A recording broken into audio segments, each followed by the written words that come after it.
Le clash entre Kendrick Lamar et Drake a clairement marqué l'année 2024. Ce qui avait commencé comme une simple rivalité musicale de plus de 10 ans s'est transformé en l'un des plus grands bifs de l'histoire du hip-hop. Et aujourd'hui, Kendrick sort grand vainqueur selon l'industrie, avec 5 trophées aux Grammy Awards, dont celui de la meilleure chanson pour Not Like Us, son diss explosif contre le rappeur canadien. Un exploit pour un diss track, et surtout une victoire symbolique sur Drake, son grand rival. Toujours soigneux des détails, Kendrick portait un tuxedo canadien. Une manière pour lui de troller Drake une dernière fois avant le Super Bowl. Difficile d'imaginer pire humiliation pour le Canadien. Voir son adversaire repartir en héros, acclamé par l'industrie, tandis que lui regarde la cérémonie de loin. Les Grammy Awards n'ont fait que confirmer ce que tout le monde savait déjà. Kendrick a gagné sur le plan de l'image et du respect. Tout le monde était heureux de voir cette victoire. Kanye, LeBron James, l'ancien ami de Drake devenu ennemi, Dr. Dre, Beyoncé, Jay-Z ou encore Lucian Gringe, le patron d'Universal, qui collabore avec Drake. En clair, les tenants de l'industrie ont choisi leur camp, ils ont décidé que Drake ne fait plus partie des leurs. Presque un an après le début du clash qui a secoué le rap game, une chose est claire, Drake n'a pas gagné. Si le public et les médias ont suivi ce clash comme un match de boxe, c'est parce que l'affrontement entre Drake et Kendrick Lamar a été d'une intensité rare. 7 morceaux, des attaques personnelles d'une rare violence et surtout un contexte explosif qui a fait de ce bif bien plus qu'un simple échange de punchlines. Tout a réellement commencé lorsque Drake a sorti Tailor Made Freestyle, un titre dans lequel il a utilisé l'intelligence artificielle pour imiter les voix de Tupac et Snoop Dogg. Une provocation qui a profondément blessé Kendrick Lamar, lui qui se considère comme l'héritier du rap West Coast. Pour lui, voir Drake s'approprier l'héritage de Tupac grâce à l'IA était un affront impardonnable. Sa réponse ? Not Like Us, un missile lyrical où Kendrick attaque son rival sur tous les fronts. Drake y est présenté comme un manipulateur, un vendu et même un PDO.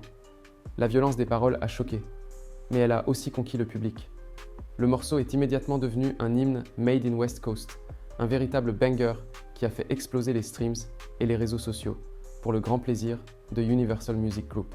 En mai 2024, Not Like Us est partout, en radio, en boîte, sur les réseaux. Internet a donné une nouvelle dimension au clash, surtout lorsque cela implique 2 superstars. Dépassé, Drake décide alors de porter plainte contre son partenaire Universal Music Group, accusant le label d'avoir artificiellement boosté les écoutes du morceau de Kendrick et d'avoir orchestré une véritable campagne contre lui. Une démarche qui ne fait qu'amplifier son image de mauvais perdant. Aux Grammy Awards 2025, c'est Kendrick qui rafle tout. En plus de l'album de l'année avec GNX, il décroche aussi la chanson de l'année avec Not Like Us, une première pour un diss track. Mais ce qui est encore plus impressionnant, c'est la manière dont Not Like Us a dépassé le simple cadre du clash.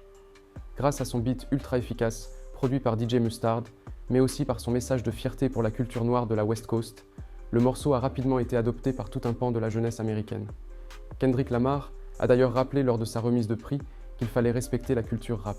Aux États-Unis, il a même été joué dans les stades, les clubs et les block parties, devenant un véritable hymne générationnel. C'est cette capacité à capturer un moment culturel qui a fait de Not Like Us un succès total, au point de séduire les jurés des Grammy. Le Super Bowl va davantage leur donner raison grâce à son talent de performeur. Au vu de tout ça, on peut dire que Kendrick possède un des plus gros capitals culturels aux États-Unis en tant qu'artiste et célébrité. Mais si Kendrick a conquis la culture et les critiques, Drake, lui, domine toujours les chiffres. Certes, il a essuyé une grosse défaite symbolique, mais en streaming, il reste intouchable. Malgré tout ce qui lui est arrivé en 2024, Drake reste l'artiste rap le plus streamé de l'année. Son clash avec Kendrick l'a certes affaibli en termes d'image et de réputation, mais il n'a pas coulé pour autant. Il a même fait preuve d'une résilience impressionnante. Il est toujours un des acteurs les plus importants du hip-hop aujourd'hui. Il est d'ailleurs actuellement dans une tournée nationale en Australie sold out et va sortir son projet en commun avec Party Next Door le 14 février. Avec ce move, il espère reconquérir le cœur de sa fanbase, les femmes. Et une chose est sûre, son public, fidèle, est toujours au rendez-vous. En conclusion, avec cette victoire éclatante, Kendrick Lamar vient de réaliser l'exploit de transformer un diss track assassin en un classique salué par la critique. Désormais, ce diss track fait partie de l'une des plus grandes œuvres musicales américaines.